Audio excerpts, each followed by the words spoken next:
And I was AIR 1, not from any IIT, not from any NIT. I was from UIT, and I topped the exam.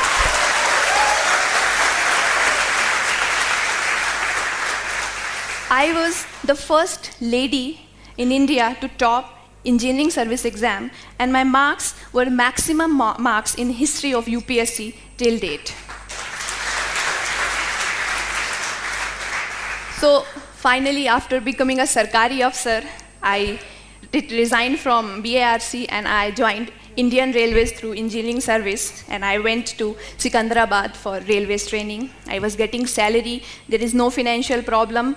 I was getting respect from society, so I did not to study anymore, no hard work, so all party was waiting for me. And I was very excited, okay, life is now going to be a smooth ride, no more hard work, no more sacrifices and all, I have done enough.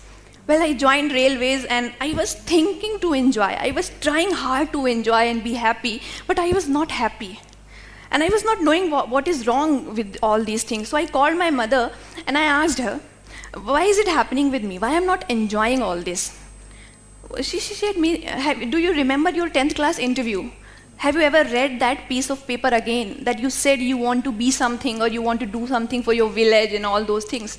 Was this struggle was only for a Sarkari job or a good salary, or was this something for something else also?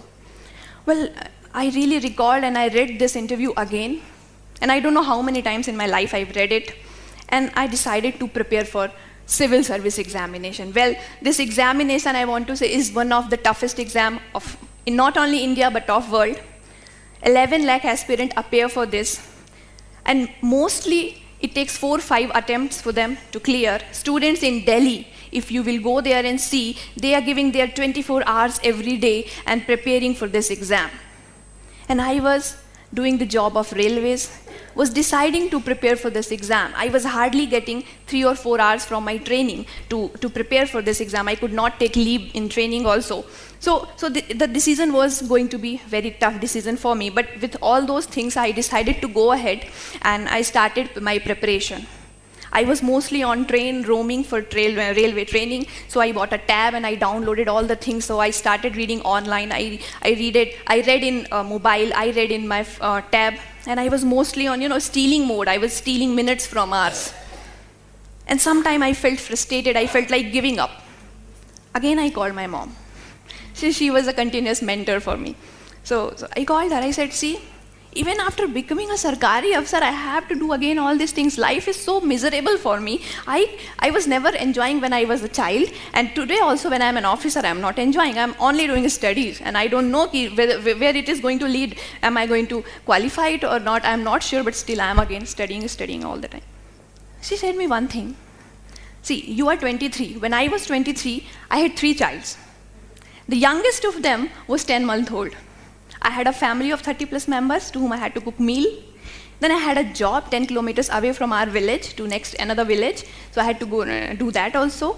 And then I had allergic skin. So for that I had to visit doctor and I have to cover my body all the time.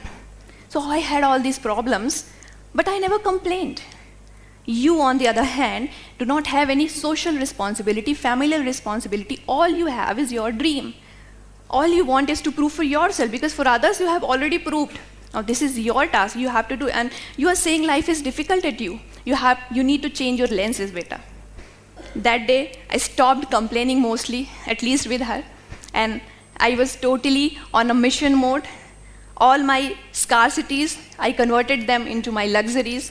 The more I struggled, more strong I became, and finally, I got All India rank 50 in this coveted exam, Civil Services Examination 2016.